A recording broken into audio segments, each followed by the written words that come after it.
que Jésus a réussi sa part vis-à-vis de nous. Jésus a réussi le sacrifice à la croix. Jésus a réussi à revenir à la vie comme il l'avait promis. Jésus a réussi à sauver l'humanité. Jésus-Christ est sorti victorieux du tombeau et il est le seul qui, parmi les êtres humains qui avaient connu la mort, il est le seul capable de revenir de la mort à la vie et de ne plus mourir.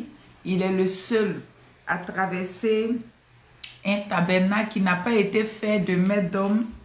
Il est le seul qui a vaincu la mort, le dernier ennemi, cet ennemi puissant, fort. Il est le seul qui a réussi à le vaincre. Il est le seul qui a vaincu le péché. Il a vécu sans péché. Il est le seul qui a réussi. Missionnaire, bonsoir, soyez bénis. Il est le seul qui a réussi cette mission. Et il mérite notre considération, il mérite notre respect, il mérite notre action de grâce, il mérite que nous puissions, si nous voulons parler dans le jargon des gens de ce monde, il mérite que nous le félicitons. Pourquoi? Parce que il ne gagnait rien en donnant sa vie, il ne gagnait que nous. Et qu'est-ce que l'homme comparé à Dieu? Qu'est-ce que l'homme comparé à toute la gloire dans le ciel? Qu'est-ce que l'homme? La Bible dit que Jésus s'est dépouillé de sa gloire. Donc regardez un peu l'amour qu'il a manifesté pour nous. Regardez un peu la dimension de cet amour-là. Aujourd'hui, nous aimons nos prochains parce que nous pouvons gagner quelque chose d'eux. Nous aimons parce que nous avons des intérêts. Soit la personne est essentielle à ma vie. Si la personne n'est plus là, certainement que je vais perdre beaucoup de grâce, beaucoup de faveur. Mais Jésus-Christ va donner sa vie pour mourir pour des pauvres pécheurs, des personnes sans valeur, des personnes même qui n'avaient pas calculé leur propre bien-être. Adam n'a pas réfléchi à son bonheur. Quand il est allé pécher, Adam n'a pas calculé le prix de ce qu'il allait perdre. Donc l'homme ne prend pas soin d'analyser, de regarder, de voir, mais l'acte que je vais poser, est-ce que ça ne va pas me porter préjudice? L'homme ne pense pas à cela. L'homme pêche, c'est tout. L'homme regarde le bénéfice présent. L'homme regarde l'intérêt de tout de suite, de tout à l'heure. Celui qui se lève pour aller voler ne regarde pas les conséquences qui vont découler du vol qu'il a eu. Celui qui se lève pour commettre un meurtre ne regarde pas les conséquences. La personne regarde le moment présent. Et ce moment présent-là, la joie éphémère que cela peut lui procurer, c'est ce que l'homme a l'habitude de regarder. Mais notre Dieu, Jésus-Christ de Nazareth, lui, il s'est dépouillé de sa gloire pour venir sauver de telles personnes. Pour tendre la main à des personnes qui sont incapables de penser à leur lendemain. Où Dieu pouvait dire que, mais Israël ne sait pas discerner sa main droite de sa main gauche. Voici des personnes pour qui Jésus est venu mourir. Voici ce que nous sommes. Des personnes qui ne sont pas capables même de voir pour demain. Nous ne sommes même pas capables de savoir les minutes qui viennent, qu'est-ce qui va arriver. Nous sommes dans un monde où nous ne maîtrisons pas grand chose. Mais nous frappons la poitrine et nous disons que nous sommes ceci, nous sommes cela. Mais Jésus-Christ n'a pas regardé tout ça. Il n'a pas regardé notre ignorance. Il n'a pas regardé notre retard dans la compréhension des choses. Il a regardé son amour qu'il avait pour nous. Et son amour qu'il a pour nous. Et il est venu mourir à la croix. Comme on pouvait dire 9 mois de quelqu'un. Jésus-Christ, c'est 9 mois de Marie. 9 mois de grossesse. 9 mois de douleur. 9 mois de douleur d'enfantement. Jésus-Christ, qui dans ce monde-là ne veut pas voir son enfant de 30 ans devenir quelqu'un sur la terre ici? Qui ne veut pas voir son enfant de 30 ans lui apporter aussi à manger? Qui ne veut pas voir son enfant de 30 ans construire une maison pour dire « Maman, viens rentrer là-dedans ». Quel père veut voir son enfant de 30 ans aller au tombeau? Et pas pour une mort pour soi, mais pour une mort pour des personnes même qui ne lui ont rien demandé. Pour une mort pour des personnes qui sont prêtes à le clouer, à le percer, à le maltraiter, à l'insulter, à cracher sur lui. Qui allait accepter cela? Mais quand Jésus était bébé dans les bras de Marie, Dieu lui avait déjà parlé. Dieu avait déjà parlé à Marie de ce que Jésus allait être. Et elle a accepté. Elle n'a pas dit non. Elle n'a pas dit mais pourquoi? Elle n'a pas dit cela. De la même manière que Anne, qui souffrait pour avoir un enfant. Anne qui avait besoin qu'un enfant aille cueillir des coloquintes, des mandragores plutôt. Anne qui avait besoin qu'un enfant aille avec un vase pour aller chercher de l'eau. Anne qui avait besoin qu'un enfant aille dans la brousse pour l'aider à prendre du bois pour venir préparer. Un enfant qui allait l'appeler maman. Mais quand Anne a eu Samuel, Anne a déposé Samuel au temple. C'est comme ça que Marie a accepté de redonner Jésus-Christ à Dieu qui le lui avait donné. Nous qui sommes sur la terre, qui allait accepter cela? Marie a accepté. Ça veut dire que le sacrifice qui avait été fait était douloureux. C'était un sacrifice pesant. Imaginez une mère qui marche derrière son fils de 33 ans et demi, portant la croix, qui sait que dans quelques minutes, ils vont donner la mort à son fils. Imaginez un peu la douleur, le poids de la douleur qui était dans la famille en ce moment-là. Imaginez un peu. Imaginez un peu les frères, les sœurs de Jésus. Imaginez un peu, essayez d'analyser l'atmosphère. L'atmosphère de la maison. Imaginez un peu le jour du jugement. Quand on est en train de décider que Jésus meurt, le ventre de Marie était tellement noué que je suis sûre même qu'elle n'a même pas eu le courage de dire ne le crucifiez pas, ne le tuez pas. Parce qu'il y a des douleurs qui sont silencieuses. Tu as tellement mal que tu ne peux plus réagir, tu es paralysé, tu es bloqué.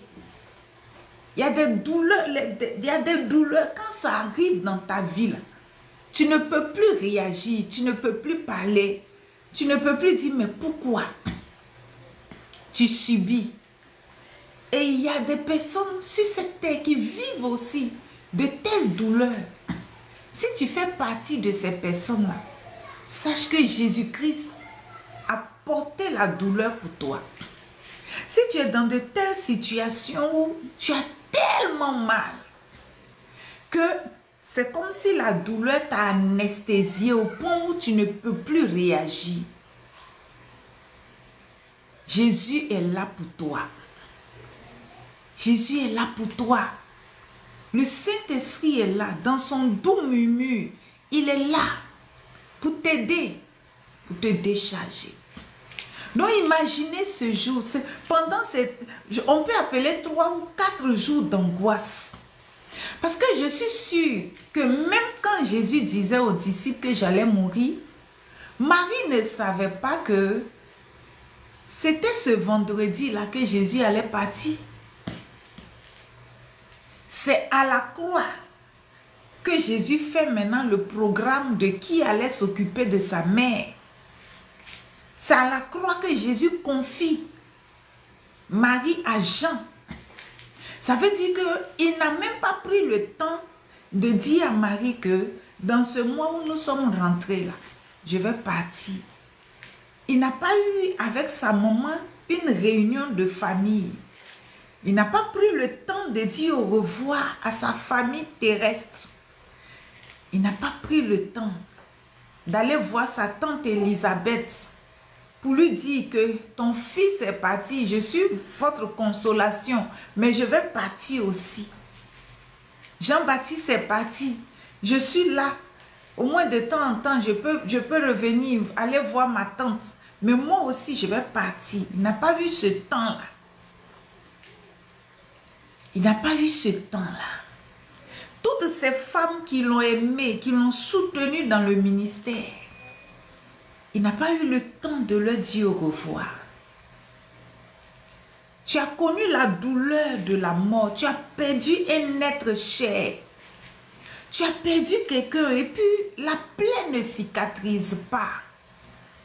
Tu as perdu quelqu'un de cher dans ta vie où tu réfléchis, tu dis, et s'il avait au moins pu. Souvent, c'est si la personne avait réussi à te dire au revoir, la douleur s'exténue. La douleur diminue un peu, mais tu réfléchis, tu dis, mais la personne ne m'a même pas dit au revoir. Et tu commences à réfléchir dans le comportement passé de la personne, dit, ah, si au moins, souvent même, il y a des départs tellement atroces et rapides, qu'on se dit, mais et si la personne était tombée malade un peu, ou qu'on s'occupait un peu d'elle avant qu'elle ne parte. Tu as traversé souvent ces moments-là. Regarde un peu comment ça fait mal quand tu arrives au cimetière et que tu dois abandonner l'être cher dans ce sable chaud et retourner à la maison. Souvent même, jusqu'à la dernière minute, tu espères que la personne va se réveiller. Jusqu'à la dernière minute, tu espères que non, mais la personne ne peut pas partir comme ça. Tu vois même le corps rempli de glace, tu touches même le corps rempli de glace, mais dans ton cœur, tellement tu as mal, tu te dis, mais Dieu va faire un miracle. Tu te dis, mais peut-être que la personne peut se réveiller. Et même des fois, même après l'enterrement, tu espères même voir la personne dans le sommeil, tu espères, tu veux rêver pour que la personne te dise quelque chose. Donc imaginez la douleur que la famille de Jésus-Christ a subie. Imaginez l'angoisse qui était dans cette famille quand Jésus mourait. C'est pour cela souvent il faut penser, c'est pour moi. C'est pour moi que Christ a traversé cette vallée de l'ombre de la mort. C'est pour moi que Christ est allé à la croix. C'est pour moi qu'on a craché sur lui. C'est pour moi qu'il est mort. C'est pour moi qu'il est allé au tombeau.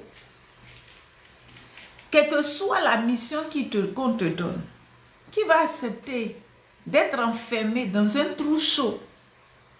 Imaginez, dans les entrailles de la terre, qui? Jésus l'a fait. Pour que tu sois soulagé, pour que tu sois déchargé. Jésus l'a fait pour que tu sois libéré. Ce grand sacrifice, ces temps-ci, on a chanté des louanges, on se réjouissait, on a même pris la Sainte Seine. Mais si on se met à faire un bilan, ce grand sacrifice que Christ a accompli à la croix, où Dieu a résolu le problème du péché. Avant, on mourait parce qu'on avait péché. Mais aujourd'hui, la solution a été donnée. On ne meurt plus parce que nous avons péché. Parce qu'il dit que celui qui a péché, là, nous avons un avocat auprès du Père. Mais aujourd'hui, les gens meurent. Les gens perdent le salut. Les gens se retrouvent en enfer parce qu'ils refusent le sacrifice de Christ. Ils refusent de se conformer à l'œuvre de la croix. Ils refusent d'accepter la grâce que Jésus-Christ nous a donnée. Des personnes qui se lèvent et qui refusent le salut gratuit. Un grand prix qui a été payé pour que toi, ton âme ne soit pas perdue. Réveillons-nous.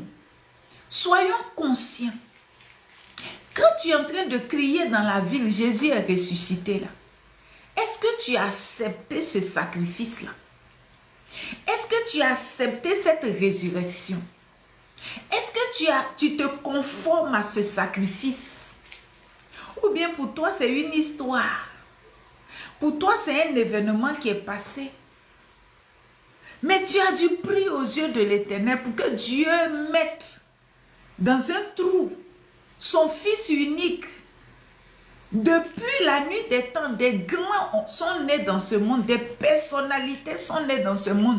Dieu n'est jamais sorti dans les nuages pour annoncer quoi que ce soit concernant la vie de qui que ce soit.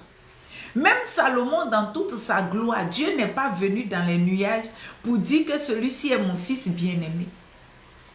David, même que Dieu dit, il est l'homme selon mon cœur, Dieu n'a pas rendu témoignage de David. Sur cette terre, les anges ne sont jamais venus se prosterner pour servir un être humain comme ils ont servi Jésus dans le désert après la tentation. Dieu s'est levé dans le ciel et a crié. Et la création a entendu que Jésus-Christ est le bien-aimé de Dieu. Et c'est ce bien-aimé-là que Dieu laisse mourir pour toi et moi. Et tu es conscient que Jésus-Christ est mort pour ton salut, pour ton âme. Aujourd'hui, ton corps trouve à manger. Aujourd'hui, ton corps trouve à boire. Aujourd'hui, tu peux voyager, tu peux faire tout ce que tu veux. Mais si tu te poses la question, mon âme est où? Où se trouve mon âme? Quelle est la position de mon âme? Quel est l'état de mon âme? Quel est l'héritage de mon âme? Est-ce que tu te poses cette question? Il est écrit, l'âme qui pêche, c'est elle qui mourra. Mais quand je commençais, je vous ai dit que Dieu a résolu le problème du péché. Le péché n'envoie plus quelqu'un à l'enfer, mais c'est le refus du sacrifice de la croix, là. Le refus de Jésus-Christ, le refus du sacrifice de Christ, c'est ça qui nous envoie à l'enfer. Sinon, le péché, là, quand tu fléchis genoux et que tu dis, Seigneur, je reconnais que j'ai péché, je confesse mon péché, je me répands, je renonce, je demande pardon, là. Le sang de Jésus, dans la miséricorde de Dieu, vient te purifier. Mais c'est quand on refuse ce sacrifice-là, seulement dans le langage humain, quand on décrit même la souffrance, la douleur que Christ a subie, mais tu refuses ce sacrifice, qu'est-ce que tu veux? Qu'est-ce que tu veux que Dieu fasse encore? Tu veux que Dieu revienne une deuxième fois mourir pour toi? Ce n'est plus possible. Ce sacrifice est encore d'actualité. La mort de Jésus est encore d'actualité. Cette mort-là peut encore te sauver. Il peut arriver, le Seigneur dit quoi? Que même si nous mourons, nous vivons. Il peut arriver que le corps physique, là, notre corps physique, là, connaisse la mort physique. Ça, c'est une mort qu'on appelle le sommeil. C'est une mort qui nous amène à la transition. C'est une mort qui nous fait passer de ce monde à la gloire à venir. Mais il y a une mort qu'il faut éviter. La mort éternelle, la damnation, où ton âme est perdue pour toujours. Il faut éviter cette mort-là. Il ne faut pas aimer cette mort-là. Et pour ne pas mourir, la seconde mort, il faut accepter le sacrifice de Jésus.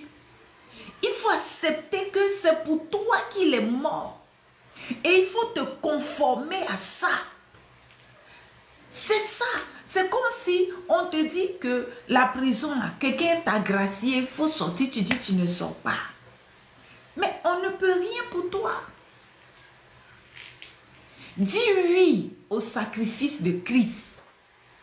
Dis oui que Jésus-Christ, là, j'accepte ta mort et j'accepte ta résurrection. Que ton sacrifice puisse impacter ma vie. Sinon, on peut danser, on peut manger tous les poulets que nous voulons. On peut même tuer un agneau pour manger. On peut manger la Sainte Seine, boire le vin.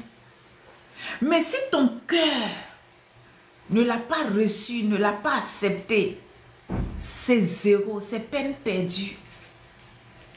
C'est peine perdue. Oui, Jésus est mort, oui, il a fait sa part. Il a joué son rôle. Mais toi, ta part, c'est de dire oui.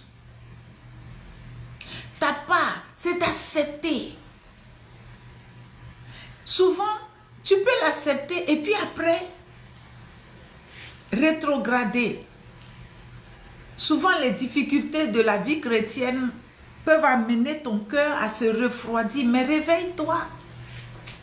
Réveille-toi parce que les temps sont mauvais. Regarde autour de toi. Regarde ce qui se passe dans l'humanité.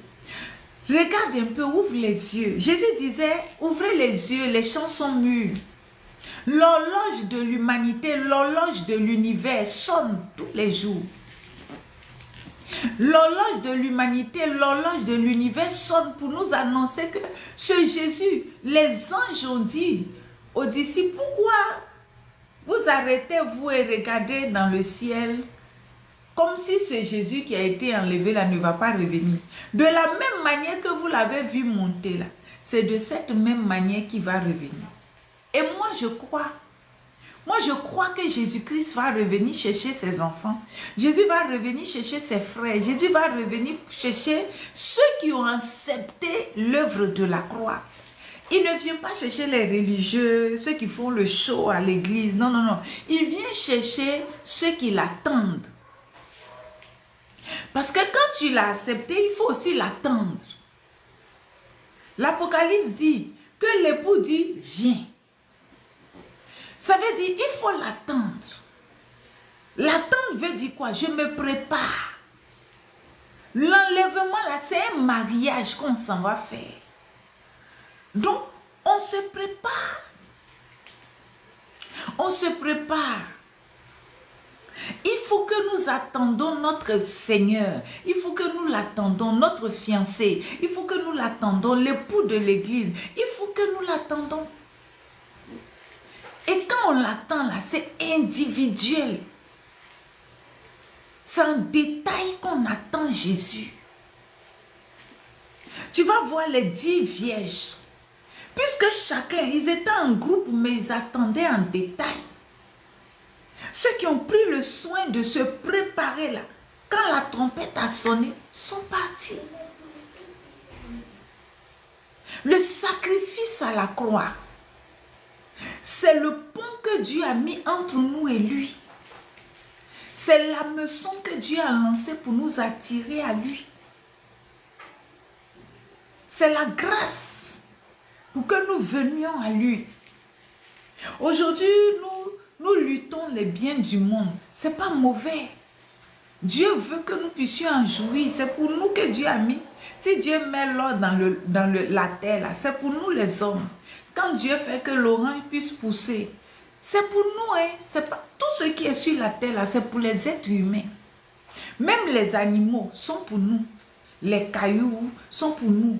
Les arbres, les diamants, toutes les pierres précieuses, là, les richesses minières, tout ça là, c'est pour nous. Donc, les avoir là, ce n'est pas un péché. Mais cela ne doit pas t'empêcher d'attendre le retour du Seigneur. Cela ne doit pas t'empêcher de te préparer à ce grand jour qui arrive. Cela ne doit pas t'empêcher d'accepter l'œuvre de la croix, le sacrifice de Jésus. Cela ne doit pas t'empêcher de bénéficier de la miséricorde de Dieu. Notre Dieu est miséricordieux, d'accord. Dieu pardonne les péchés, d'accord. Mais qui est-ce qui peut recevoir un pardon qu'il refuse de demander? Comment Dieu peut te pardonner quand tu n'as pas demandé pardon? Tu ne reconnais même pas que ce que tu as fait est mal.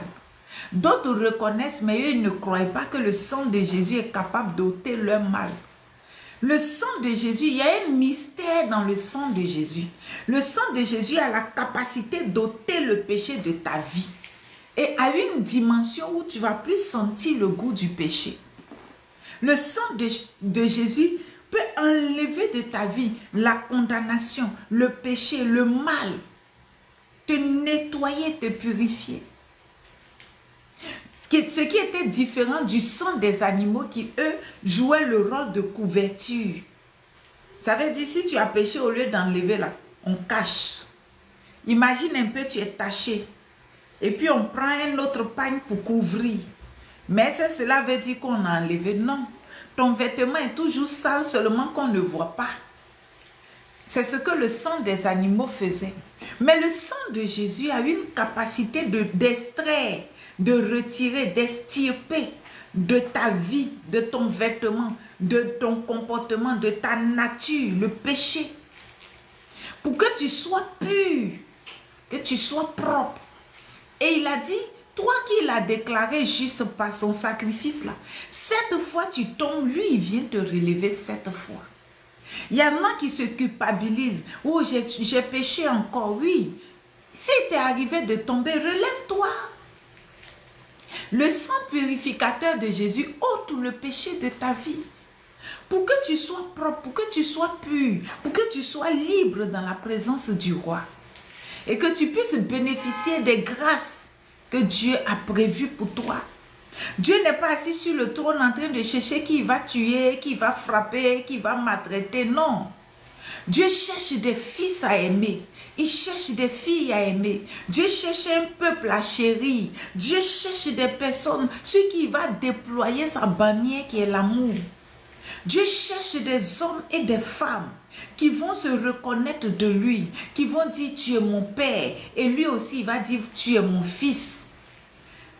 Parce que si vous refusez de venir à Christ, si vous refusez le sacrifice, quel est le bénéfice de ce nom, notre Père? Qu'est-ce que Dieu gagne? Les arbres ne sont pas les enfants de Dieu. Les animaux ne sont pas des enfants de Dieu. Même les anges dans le ciel. C'est nous là que Dieu a engendré. C'est nous que Dieu a engendré. Il nous a engendré la douleur de notre naissance là, qu'on appelle douleur d'enfantement là. Jésus a subi ça à la croix. Vous pensez que Dieu n'avait pas mal quand Jésus mourait? Vous pensez que la douleur là, il n'a pas senti? J'ai expliqué tout de suite seulement le peu que Marie a ressenti dans ses entrailles. Maintenant, imaginez l'Éternel. Imaginez Dieu. C'était les douleurs de l'enfantement pour que toi et moi, nous naissons.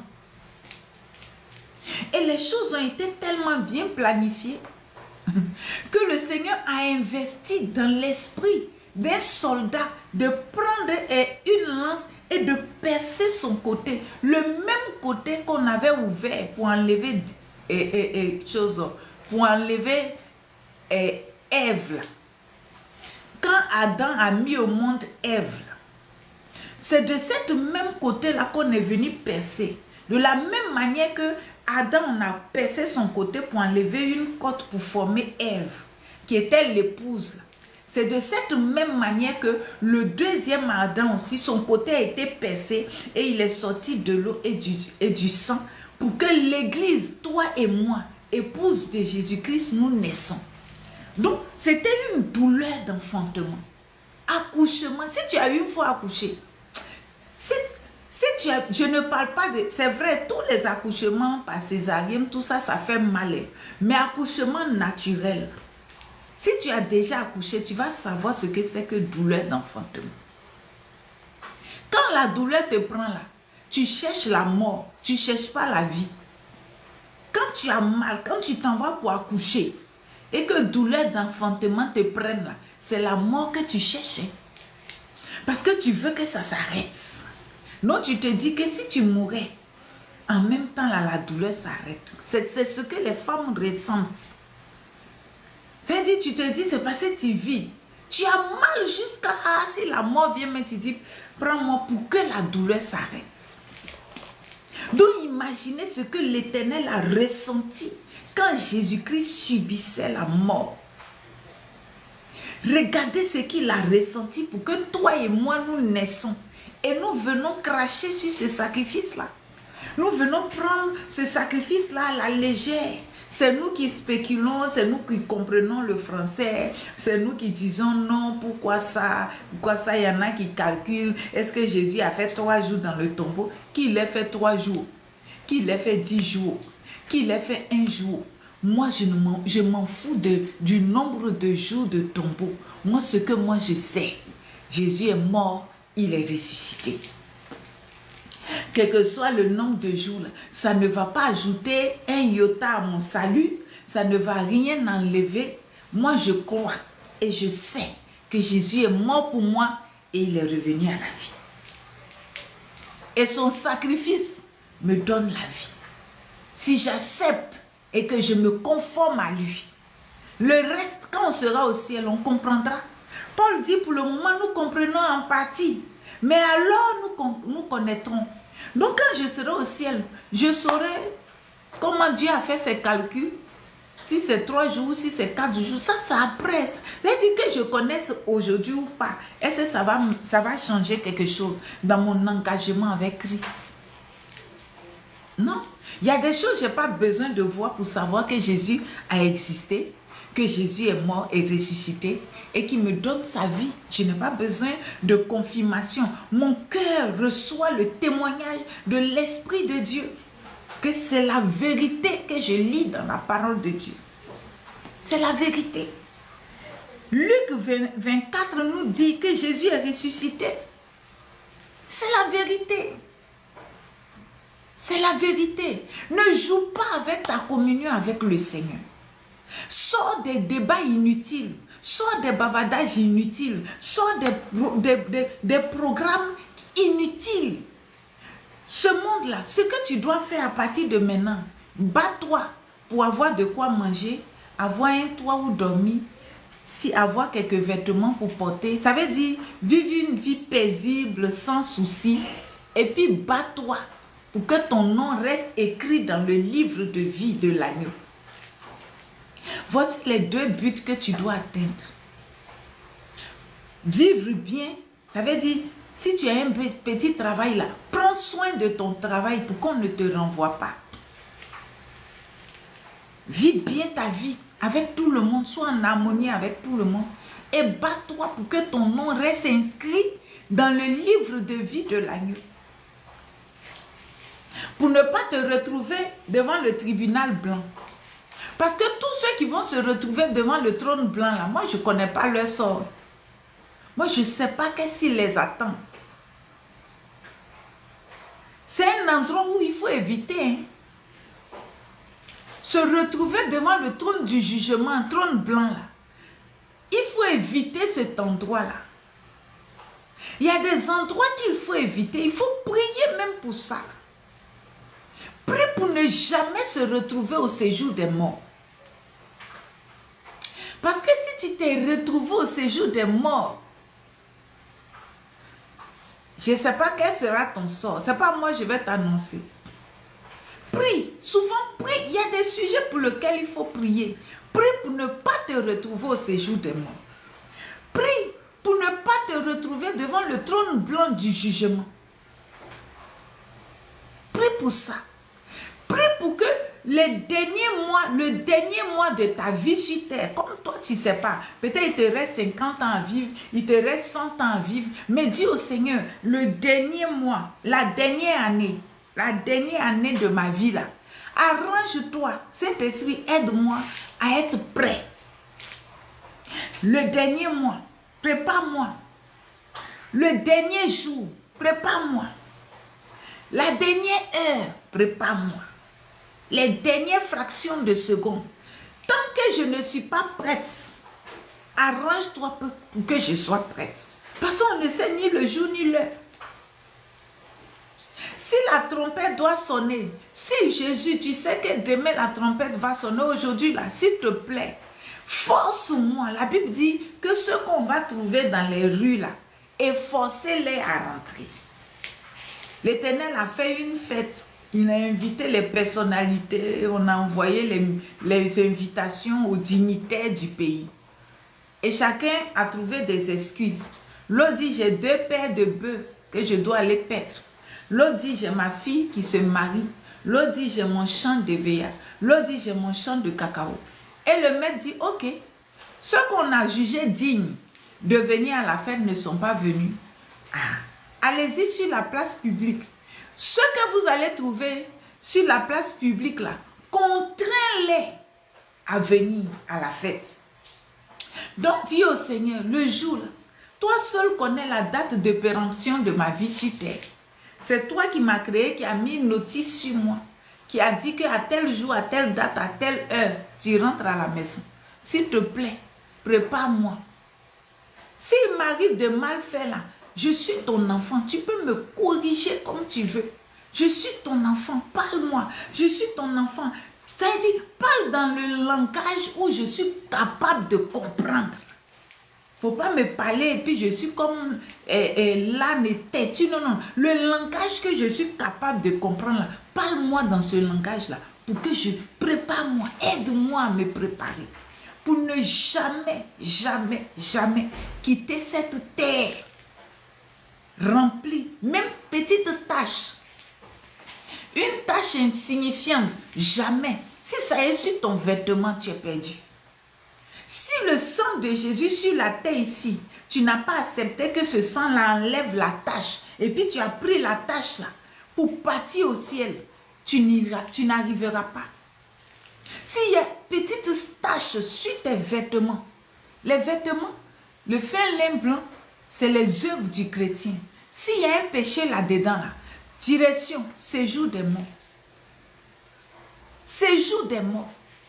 Si tu es en train de mourir, que tu vois, tu as pris la route de séjour, il faut crier tous les cris de la planète Terre pour que Dieu vienne à ton secours, que Dieu te sauve. Pour que Dieu te sauve. Parce que ce n'est pas là-bas que Dieu a préparé pour nous. Dieu n'a pas préparé une place au séjour des morts pour nous, ses enfants. Il nous a préparé une place et le nom de la place s'appelle le Sein d'Abraham. Le lieu de repos où on attend avant le tribunal de Christ pour qu'on puisse aller maintenant aux noces. S'il t'arrive de mourir avant l'enlèvement, c'est dans le sein d'Abraham que tu dois aller, non au séjour des morts. Le séjour des morts, c'est pour ceux qui n'ont pas accepté Jésus-Christ, qui ont refusé le sacrifice de la croix. C'est eux qui vont au séjour des morts. Et aussi là, c'est leur lieu de repos en attendant l'enfer. Nous aussi, on a notre lieu de repos que la Bible appelle le sein d'Abraham en attendant le paradis. Donc, c'est des choses comme ça, là, tu dois préparer. Quand on dit, il faut te préparer. Tu dois te préparer à ces choses-là.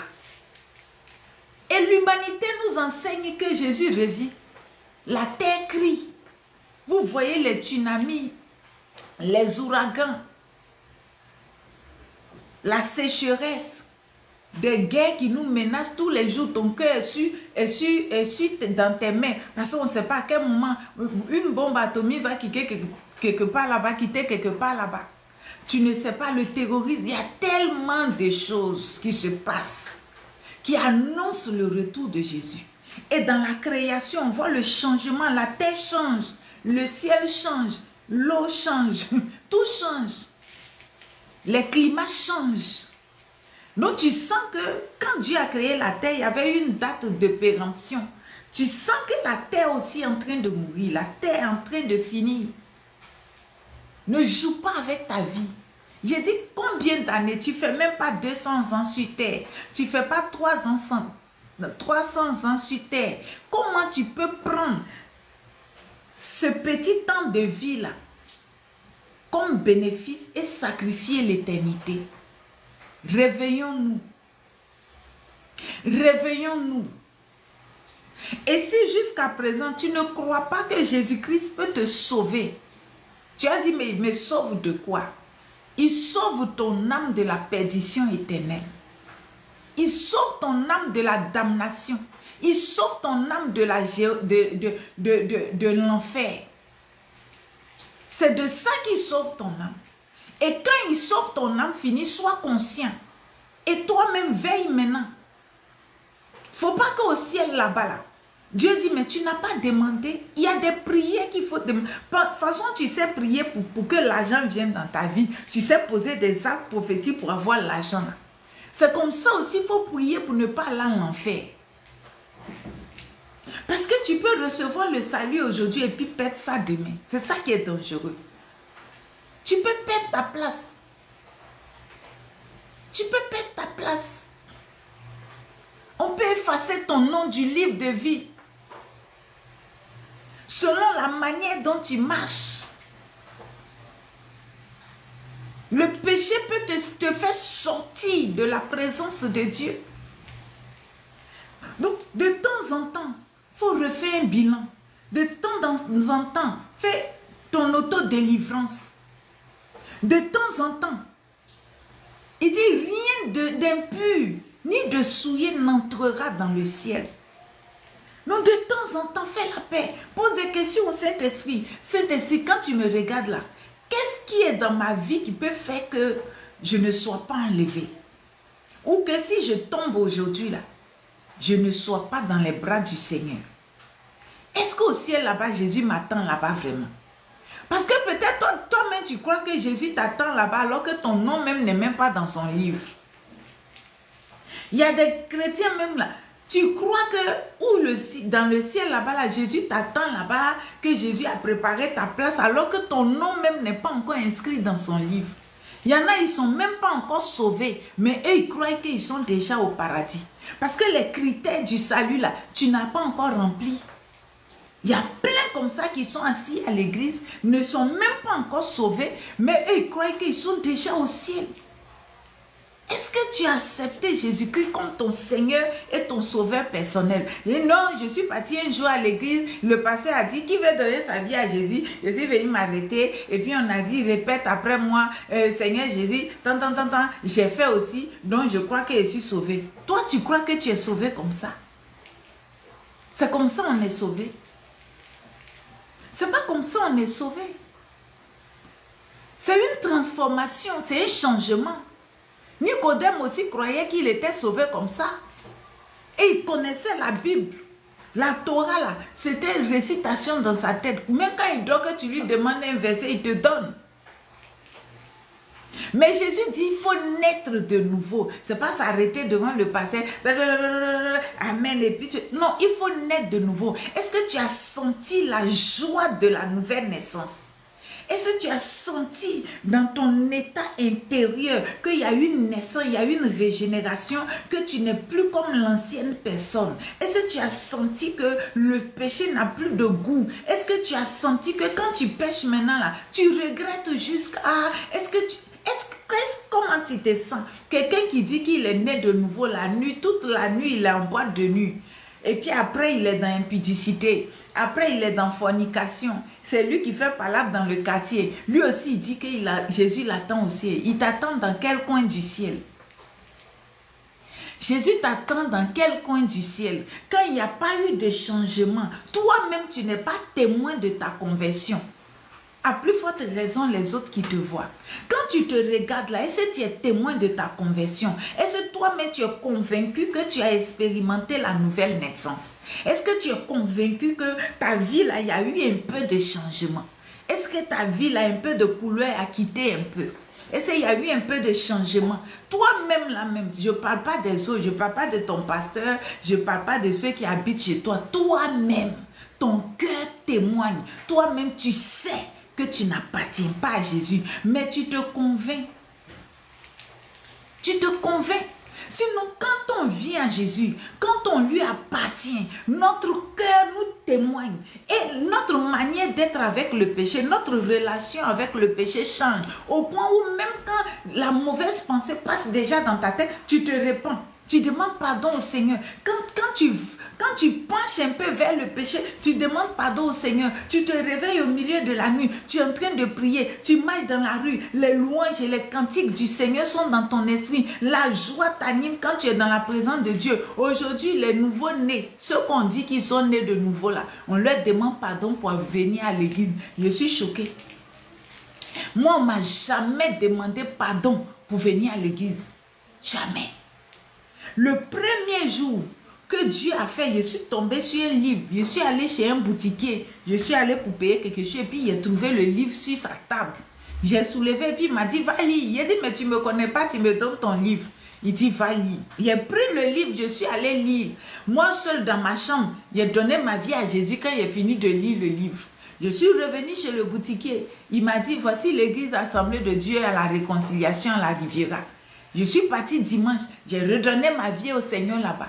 C'est fini. Quand j'ai connu le programme de l'église, je suis à l'église avant même que le groupe musical n'arrive pour placer chaise. Il y a eu une transformation en moi. J'ai donné ma vie à Jésus là. On ne m'a pas appelé pour dire, aujourd'hui là, il est l'heure, tu t'es lavé, il est venu te chercher. Donc, toi, quand on te tire comme cheval avec, qu'on a mis corde en train et te tirer de force pour venir à l'église, toi aussi, tu crois que Jésus t'attend? Toi aussi, tu crois que ton nom est écrit dans son livre? Réveillons-nous. Les temps sont mauvais. Toi-même, il faut être témoin de ta conversion. Et après, les gens de ta maison doivent être témoins de ta conversion. Ceux avec qui tu vis là, eux aussi doivent être des témoins que effectivement il a changé. Et maintenant, les gens de ton quartier doivent aussi témoigner que effectivement tu as changé. Les démons doivent témoigner que tu as changé. Les sorciers de ta famille, c'est-à-dire que le témoignage va aller en s'élargissant. Mais toi-même, à ton simple niveau, même toi-même déjà, tu n'es même pas convaincu que tu es sauvé. L'œuvre de Christ, là, tu n'as pas pris. Réveille-toi. Et toi qui as pris, toi qui t'étais converti bien, et puis tu as refroidi, réveille-toi. Réveille-toi, il n'est pas tard. Réveille-toi. Relève-toi. Le Seigneur l'a prévu. Il dit, souviens-toi d'où tu es tombé. Relève-toi et pratique tes premières œuvres. Donc si tu es tombé, relève-toi. C'est vrai, la vie est tellement difficile. Souvent, il y a des douleurs quand ça arrive là. Tu reçois le secousse là même. Tu perds toute force. Et marcher là, ça devient difficile. Mais relève-toi. Quand tu montes une montagne, plus tu t'approches du sommet, plus tu n'as plus de souffle, plus la fatigue se fait sentir. Mais ce n'est pas parce que tu ressens la fatigue que Dieu n'est pas là. Le Seigneur est là. Continue de persévérer. Ne désespère pas. Cette affaire de Jésus-Christ là, cette Bible qui est dans nos mains, c'est la vérité. C'est la vérité. Cette Bible qui est dans nos mains, c'est la vérité. Ne joue pas avec. Ne joue pas avec. Relève-toi. Reprends tes moments. Si tu te mets à genoux et puis c'est difficile, assois-toi. Mais parle à Dieu. Souvent, quand tu sens que tu n'arrives pas à prier là, il faut laisser tomber tout ce qu'on appelle sujet de prière. Cause avec Dieu. Exprime-lui, Seigneur, est-ce que tu sais qu'aujourd'hui là, je n'arrive plus à prier, je n'ai plus envie de prier, je ne sens plus le goût de la prière, je me sens épuisé, je me sens fatigué, viens m'aider. C'est ça la vraie prière même. Seigneur, tu sais que ces temps-ci là même là, je n'ai plus envie de lire la Bible, j'ai perdu le goût de lire la Bible, viens m'aider.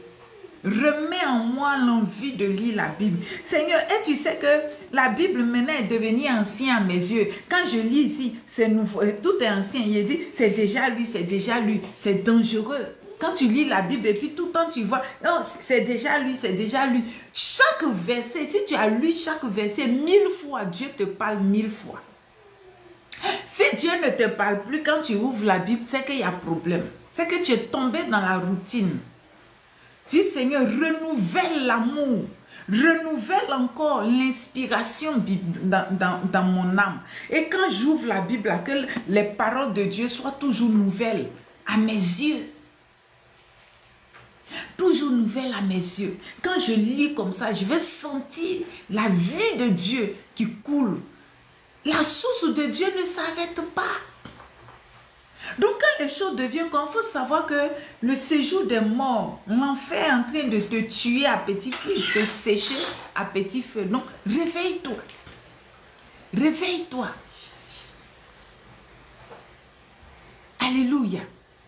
Réveille-toi. Les temps sont mauvais, les temps sont mauvais. La vraie nourriture, la vraie parole, ça y est dans la Bible. Quand ça ne va pas, parle au Saint-Esprit. Le Saint-Esprit est là, je vous assure. Quand ça ne va pas, que tu commences à lui parler là, tu sens en toi qu'il fait un pas, 2 pas, 3 pas pour s'approcher de toi. Il ouvre ton esprit, il commence encore à te révéler les paroles. Il commence encore à renouveler ton cœur. Il commence encore à te toucher, à te refortifier. Ne garde pas le silence, ne souffre pas en silence. Explique les choses telles que tu vis. Même si aujourd'hui, Peut-être hier, tu as tellement aimé Jésus, tu as donné. Et puis aujourd'hui, tu sens que Dieu ne n'a pas donné comme tu voudrais. On ne sait pas pourquoi. Mais toi, ne te décourage pas. Si aujourd'hui, tu es poussé vers le péché, aie le courage de dire au Seigneur que, Seigneur, est-ce que tu sais qu'aujourd'hui, là, il a envie de commettre le péché de sexe? Il faut lui dire ça, que je sens, au lieu de te taire, et puis tu ne reçois pas le secours du Saint-Esprit pour qu'il t'aide. Parce que c'est une guerre. Toi, tu penses que c'est tes propres pensées, alors que c'est les filets que le diable lance pour t'attraper. Crie à l'Éternel que l'envie du sexe, là, je ne suis pas mariée, mais j'ai envie d'avoir des relations avec les gens. Seigneur, viens à mon secours. Dis le péché, là, crie comme ça devant lui, pour qu'il t'aide. Si tu es un voleur, tu dis, Seigneur, ces temps-ci, là, quand je vois les trucs des gens, j'ai envie de prendre. Je sens que je suis devenue faible, je suis attirée encore par le péché. Délivre-moi, aide-moi. C'est comme ça. Quand c'est la colère, dis Seigneur, ces temps-ci là, 1, 2, 3, mon cœur se soulève, mon cœur se soulève, mon cœur se soulève, viens à mon secours.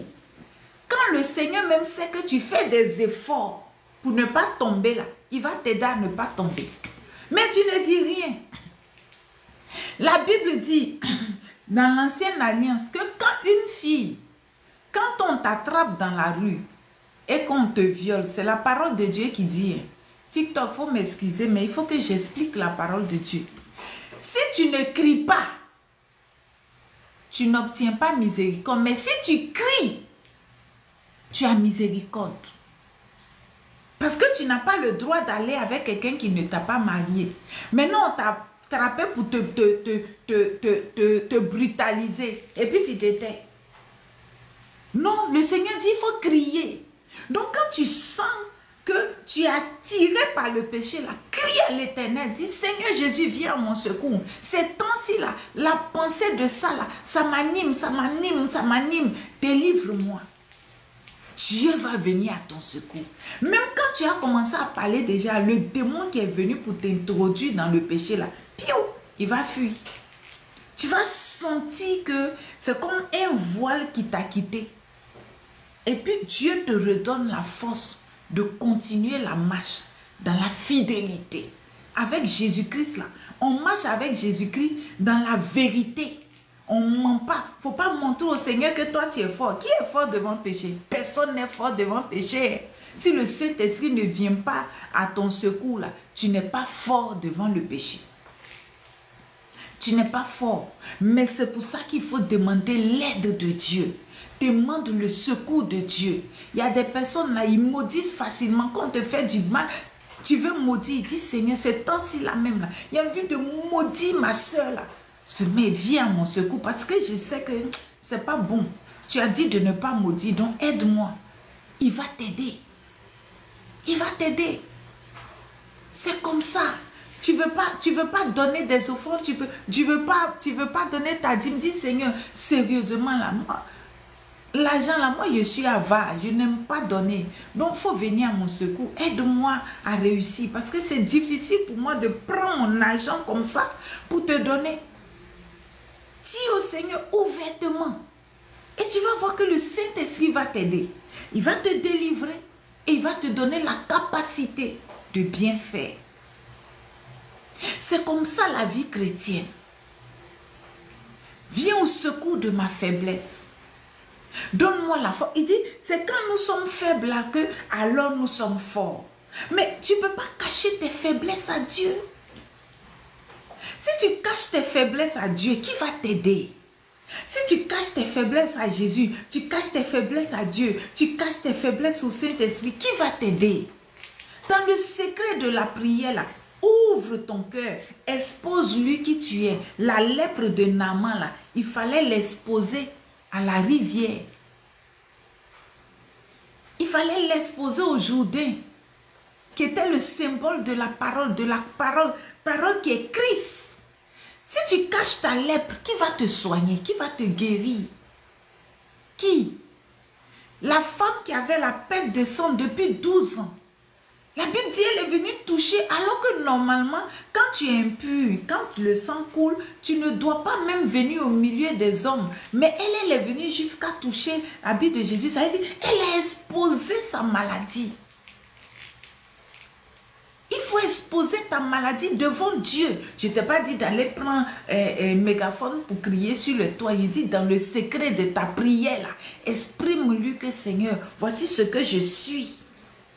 Devant les gens me voient, ils disent non, voici la servante de Dieu, elle est un ceci, elle est cela. Mais Seigneur, moi-même là, je sais que je suis pourriture, je sais que j'ai la lèpre, il y a une plaie que je cache, je sens mauvais, il y a la puanteur dans mon cœur. Seigneur, voici ce que je suis, aide-moi, délivre-moi, viens à mon secours. Et c'est en cela que Dieu va voir ton humilité. Et Dieu va dire, mais attends, c'est vrai, le péché la domine, mais elle veut changer. Attends, il faut qu'on l'aide et le Saint-Esprit va t'aider. L'Esprit de Dieu va venir à ton secours. Expose-lui ton péché. Exprime-lui. Seigneur, je sors avec l'homme marié là parce que j'ai besoin d'argent. Exprime-lui. Alléluia.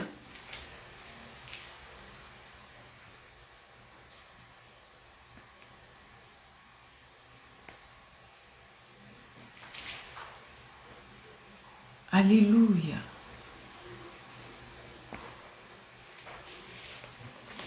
Alléluia. Je sors avec l'homme marié parce que si je ne le fais pas là, il ne peut pas payer ma maison, il ne peut pas venir à mon secours. Ou bien je sors avec l'homme marié parce que c'est ce que j'aime. J'aime ça. Mais viens à mon secours, délivre-moi. Si tu enlèves amour salade de mon cœur là, je vais quitter dedans. Mais tant que je continue d'aimer là, je vais continuer à faire. Viens à mon secours. Voici comment il faut prier quand il s'agit du salut de ton âme. Souvent, tu ne fais pas la sorcellerie. Tu n'as pas signé un pacte. Mais souvent, tu te vois dans des situations bizarres. Exprime ça au Seigneur. Seigneur, je ne sais pas. Si ils m'ont initié sans que je ne sache, je ne sais pas. Sorcellerie de famille, oh, je sais pas. Mais souvent, là, moi, mais quand je me regarde, là, j'ai peur de moi-même. Seigneur, mon affaire là, c'est comment? Il faut venir à mon secours. Il faut venir à mon secours. Mon affaire là, on dirait que exprime ça au Seigneur. Il y a des gens, tu gardes. Souvent même là, les gens ont commencé à t'initier. Maintenant, tu ne sais pas. Ils sont en train de t'initier à la sorcellerie, tu ne sais pas. Mais toi-même là, quand tu te couches, tu vois. Toi-même, tu vois les circonstances de ta vie. Tu sens que le venin de la sorcellerie est en train de te prendre. Il faut exprimer ça au Seigneur. Seigneur, je ne comprends pas bien la chose, mais je sens que je suis en train de devenir sorcière. Seigneur, viens à mon secours. Je sens que je suis en train de faire sorcellerie. Seigneur, sauve-moi. Expose ta lèpre à Dieu. Expose à Dieu. Il ne faut pas cacher le péché. Si tu caches le péché, ton âme va se perdre pour l'éternité. Expose la plaie qui pue. Dis au Seigneur. C'est important. Seigneur, je mens beaucoup. Je ne sais pas, hein, des fois je ne veux pas mentir, mais mensonge sort facilement de ma bouche. Alors que tu as dit que les menteurs n'iront pas au ciel. Maintenant, moi, ma plaie là, c'est le mensonge. Je ne peux pas dire 2 mots sans mentir. Je ne sais pas quoi faire. Seigneur, viens à mon secours. Voici mon péché, mon gros péché qui est là. Je mens tous les jours. Aide-moi. Voici comment tu peux prier comme ça et puis dire que je ne sais pas comment prier. Comment, si tu commences à exposer ta vraie nature, ton vrai péché. David dit, Seigneur, tu me connais. Tu sais quand je m'assieds, tu sais quand je me lève. Tu sais ce que je vais dire avant que la parole ne soit sur mes lèvres. Donc, il faut dire la vérité au Seigneur. Dis la vérité. Ta nature de péché là, exprime cela à Dieu. Ne cache rien. Ta vie là n'a qu'à être un livre ouvert devant le Saint-Esprit. Et c'est comme ça qu'il va t'aider. S'il sait que cette partie est pourrie là, il va changer ça avec la partie de Christ. Et puis tu vas te rendre compte que ce péché là, je ne peux plus faire. Tu passes ton temps à te masturber. Nous on est dehors, on ne voit pas. Mais Dieu lui il te voit chaque fois quand tu te masturbes, les démons te voient. Mais dis au Seigneur, dis Seigneur, la masturbation là même là, c'est mon péché mignon. J'aime ça jusqu'à... Je n'arrive pas à laisser. Seigneur, mais je sais que si je reste dans ça là, je vais mourir. Je vais aller en enfer. Je vais te perdre. Je ne vais plus être avec toi. Mais je ne sais pas comment faire pour quitter dedans. Viens à mon secours. Tu exposes ça devant Dieu là. Le Saint-Esprit va désamorcer cette bombe qui est dans ton corps, qui réveille ça. Le Saint-Esprit va chasser ce démon qui envoie ce péché dans ta vie. Et tu vas voir que tu ne sens plus l'envie. Tu ne sens plus le goût. J'aurais dit que même si quelqu'un vient même te dire qu'il faut faire, mais tu ne vas plus accepter. Parce que c'est comme si on t'a désactivé.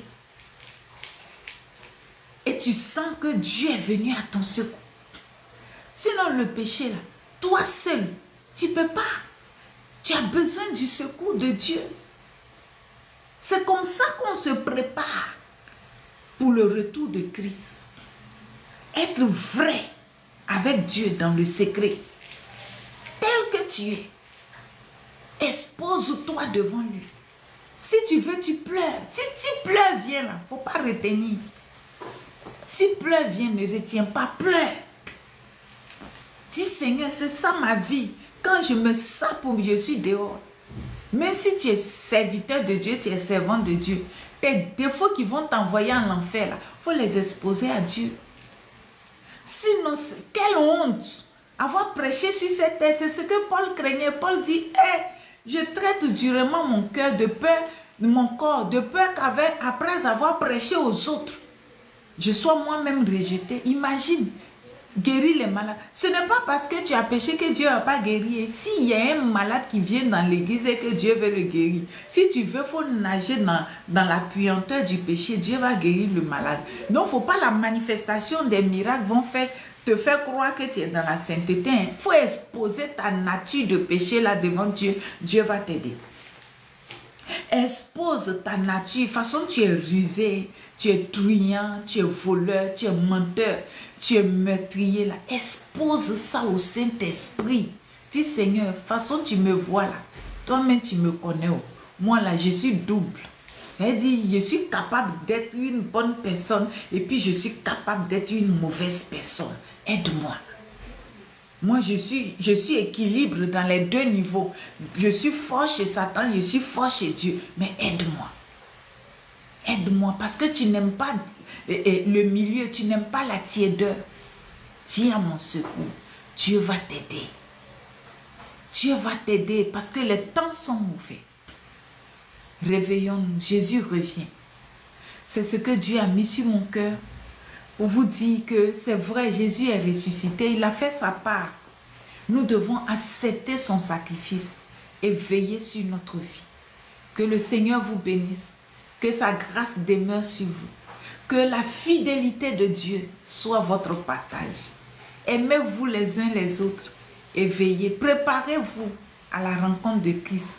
Attendons le retour de notre Seigneur. Que Jésus vous bénisse. Amen, amen, amen, amen. Amen, amen, amen. On a fini. Si quelqu'un a besoin d'une prière, j'ai juste 2 minutes. Je vous accorde 2 minutes.